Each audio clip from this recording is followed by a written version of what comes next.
And thank you very much to Shivaji University and to Megha for inviting me to speak here today. I'm honored to be on a panel with Prabhat and Saeed and to have Professor Ganesh Devi, someone whose work I really admire, as a chair of our session. So what I'm going to say to you is going to be very, very different from the two presentations you just heard. It is a much smaller, although the moment I'm talking about is a large historical moment in our history, but I'm going to focus on something really small. And I'm going to be speaking to you about partition. And as all of you know, we live currently in a strange moment where partition is simultaneously all around us. And yet it is also in an odd kind of way forgotten. Or perhaps it would be more accurate to say that certain aspects of it are forgotten. So for me, partition wasn't only the actual division that happened on or around the 15th of August, it was also what preceded it and what follows it. And so much of what came before partition are things that have been referred to by the previous two speakers and also in the morning by Romila and Dr. Devi, which were the precious friendships, the living together with difference, the belongingness in which religion had a place, but it wasn't the preeminent place. This has all but been forgotten, and it is the occasional story such as that of the two brothers, Sikka Khan and Sadiq Khan, being united after 70 years that has been so much in the news that brings this kind of thing back. So I don't want to make the classic mistake of painting the past in rosy colors. For what preceded partition was also the ugliness of terrible inequality of caste and class and yes, of religion. And what followed it and which still continues is on the one hand, a fading desire to revisit old homes and meet old friends and put a closure on things that were left hanging for people. And on the other, a replaying of the hatred and the terrible violence directed in particular against the Muslims, on whom all blame for partition having happened is heaped, and more so today.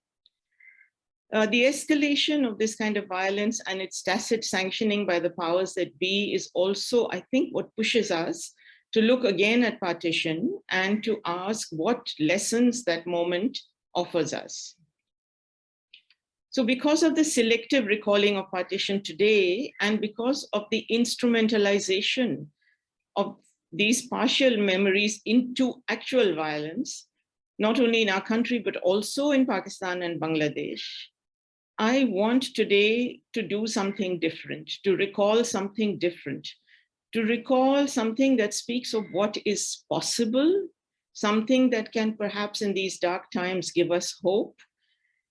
As you know, the last 2 decades have seen a great deal of work on partition, not only in the Punjab, but across the country. In the East, in the Northeast, in Gujarat, in Ladakh, in Kashmir, and so much more. So one might legitimately ask, is there anything more left to say? Are we reaching a point where everything that had to be said about partition has already been said? And the obvious answer to that question is no, because a history as complex and complicated as that of the partition can't be easily done and dusted. Even a cursory look at the past few years shows the way in which partition histories have taken on new directions, with new people coming in and reopening those histories. So for example, there is now much more work that actually crosses borders. Earlier, this work was contained within borders because of political reasons, but today anthologies, essays, graphic narratives, artworks put together sometimes collaboratively by people across borders are taking place. The earlier studies, which were often very specific, focused, detailed, remained confined within the boundaries of one nation, mainly because of the political constraints that do not allow us to do cross-border research. These have now begun to open up, and as they do, they offer us the possibility of connecting what happened in our region with wider histories across the world.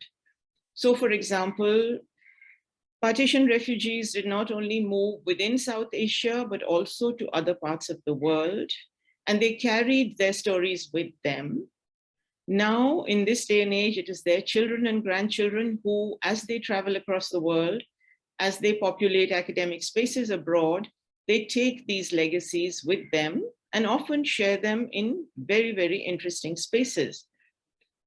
Within our own spaces, let's say even within India in different places, as academia becomes receptive and more receptive to, within quotes, other histories, lesser known histories across the world, the stories of partition too have entered different disciplines. And with people, with academics, they travel across borders and time as only stories can do. In doing so, they confound the attempts of our states to contain these histories within our borders, as if those histories belonged only to a particular country. It is today clear that the multiple histories of partition, which today new research is also locating in the aftermath of the many displacement and settlements across the world, resettlements across the world that came as a result of the world wars. So today it's clear that these histories of partition can no longer be contained within national boundaries. And indeed, among recent developments, let us not forget the internet and YouTube and Instagram and all of the other things on social media, which have been created by the internet, that have ensured that the 75-year-old attempt to contain these histories within national borders is no longer feasible. One of the ironies, I think, is that the history that attempted to draw borders and contain us inside those borders has today, especially with the coming of the internet, spilled far beyond those borders. So Zoom discussions, webinars, online classes, lectures on YouTube, organizations like Punjabi Leher, whose mission is to carry stories that unite the two Punjabs, all of these contribute to this. Personally, for example, in the last few years, I have found myself often lecturing to students in Pakistan using the internet and being able to enter their classes and talk about partition in ways that were simply not possible before. So it's with this in mind that I'm going to offer you here, for the remaining part of my talk, a few stories of cross-border connections to emphasize not only that this is a shared history, but also in this time of despair to give us hope that the lessons that we learn from people's everyday lives, from their stories, from how they fought the darkness and despair around them, and our lessons that can sustain us as we walk into an uncertain future. These stories are not new. I've written and spoken about them before, and I apologize if you may have heard one or other of them earlier, but I thought in today's context, they would be interesting to raise. So I'm going to tell you 3 stories. This is my first story. In Karachi in 2017, at a literature festival, I met an 85-year-old woman called Shehnaz. She told us a little bit of her story, and later I visited her home, and she and her children together told me the story of Shehnaz's life. Shehnaz's original name was Gurbachan. She was a Sikh young woman of about 16 at the time of partition. As her extended family was trying to flee from imminent violence in the part of Punjab where they lived, which eventually went to Pakistan, they were attacked and many people were killed. Gurbachan and some friends of hers, all young women of roughly the same age, were abducted and taken away, and they did not get to know what happened to their families. They assumed, as many people did, that the families had been killed. Gurbachan's abductor later married her. This was also not uncommon. And in order to marry him, she converted to Islam and became Shehnaz. She and her husband had 5 children, 4 daughters and a son. About 10 or so years after partition, they heard, I think through someone who was visiting, I'm not quite sure of that her parents had actually survived the attack and they were living near Amritsar. So together, she and her husband decided to visit them. And the whole family traveled to India, where there was a great reunion. When it came to time for them to return to Pakistan, Shehnaz's parents refused to let her go.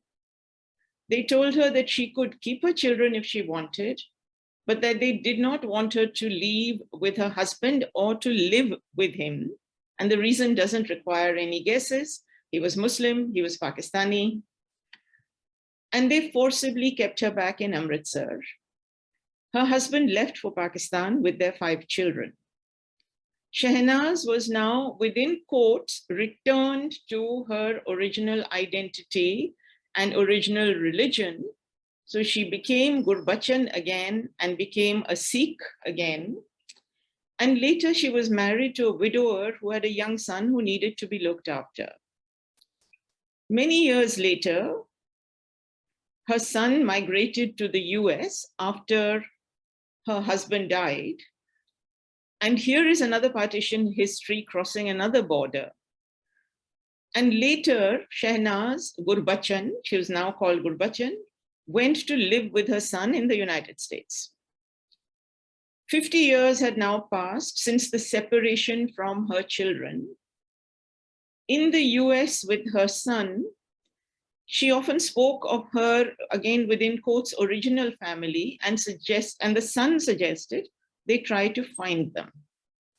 Using the internet, he reached out to a paper in Pakistan, a newspaper in Pakistan, put in an advertisement which described the incident and which said a mother was searching for her children. And lo and behold, the children, now adults with children of their own, saw the advertisement and reconnected with their mother after 50 years.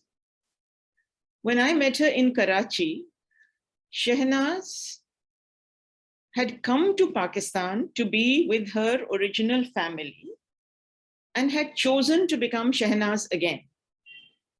She said, "This is my home and my family. This is where I want to live and die."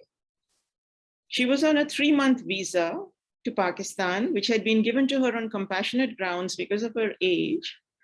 And she was waiting to hear if the government would extend her visa and allow her to live in Karachi with her family till the end of her days. It didn't matter to her what nationality she had. What mattered to her was that she would be close to her children.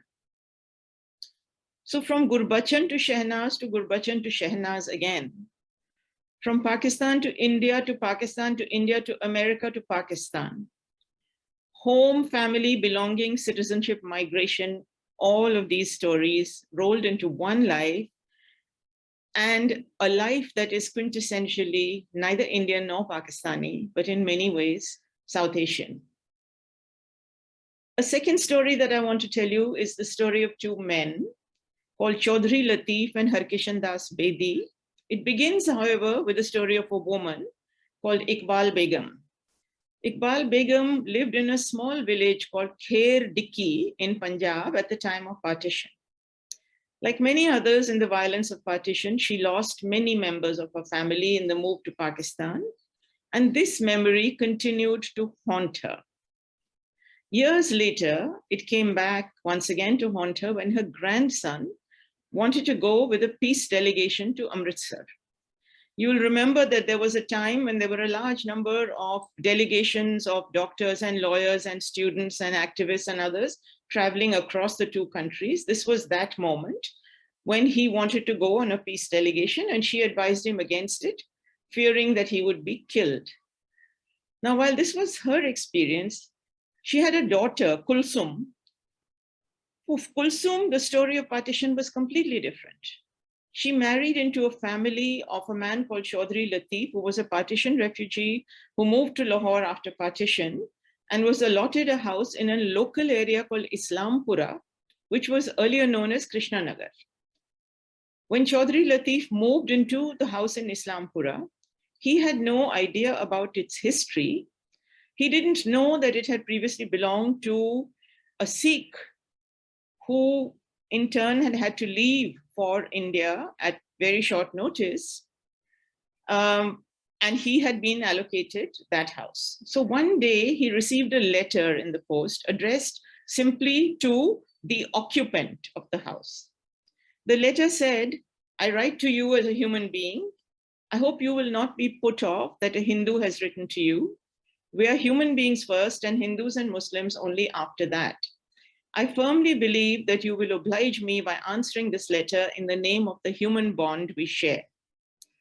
The letter went on to describe how its writer Bedi had earlier lived in the same house that Chaudhry Latif now occupied, how he had to leave overnight, leaving behind his precious books and papers. Bedi was a teacher and a writer of school textbooks. Over the years, the two men developed a deep friendship through letters, and they exchanged thoughts and ideas on many things. They helped each other with paperwork, pensions, bank accounts, possessions, and so much more. And then the correspondence ended when one of them died. Years later, in Chaudhry Latif's house, his daughter-in-law found Bedi's letters carefully kept away in a cupboard and shared them. And it is these letters that she used to convince her mother that her brother should travel to India and he would be safe. And he did. My last story is more recent and has to do with partition in a somewhat different way. As you know, in 1971, the two parts of Pakistan created at partition, the East and the West, separated into two countries, Bangladesh and Pakistan. And once again, people had to endure terrible violence, familial separation, deep loss, and so on. I'm not going to go into the politics of this division. That's not my area, and I'm never comfortable talking about large politics. My story is more personal, perhaps more intimate. So between women in South Asia, there have been, over the last 5 or 6 decades at least, very, very deep connections and friendships. When Bangladesh separated from Pakistan, these friendships were profoundly endangered and fractured. I remember that all our friends who were from the two countries suddenly developed animosity and hatred for each other. One winter, I happened to have two friends visiting me. One was from Pakistan, the other from Bangladesh. This must have been around 75. My Bangladeshi friend refused to talk to my Pakistani friend. They were both living in my house. She was so full of rage and anger and a sense of injustice. This was not individual to her, and again we found it repeated. Now from there, I want to fast forward to the 30th anniversary of the liberation of Bangladesh in 2001, when a Pakistani-based group called Asar organized a South Asian Women's Conference in Lahore, to which they also invited women from Bangladesh. At the conference, Pakistani women dedicated a full day to Bangladesh to celebrate its independence and give to their Bangladeshi sisters at a people's level something that Bangladeshis had been long asking for, but which the Pakistani state was obviously reluctant to give: an apology for what the Pakistani army had done in Bangladesh in 1971. Many of you will know that Bangladesh has been seeking an official apology, and it hasn't come. Here, it was the women who decided to reach out to their Bangladeshi sisters to apologize and to assert a South Asian solidarity that has, till today, kept those bonds of friendship strong and resilient. As always, it's women who often show the way. I've told you these stories of hope to reiterate what I think all of us already know. The history of partition is not going to go away, and even if its direct survivors have mostly gone, there is so much we can learn from their memories. And I think it's incumbent on us to also find a space to preserve those memories so that that history is not lost to us, and so that we can in some way honor those who bore the brunt of that moment and also bring justice to their memories. I've also told you these stories to reiterate another point, that the darkness that surrounds us today is so all-pervasive that it is difficult to find hope. In the economic scenario that Prabhat painted, it seemed really difficult. Where is the hope going to come from? In what Saeed talked about, I felt much the same. In the political games of the world, what and how are we going to find something to hold on to? So the question is, what sort of future are we heading to? What will we leave behind for our children? These are questions that plague us all the time. For me, at least, when this despair becomes overwhelming, I go back to the stories of partition, of ordinary women, men, of children, of Dalits, of Hijras, of minorities. And I think that if they could survive that moment of such terrible violence and hatred and come out of it with compassion, maybe this is something that we can also try to do. So I will end here. Thank you very much for listening.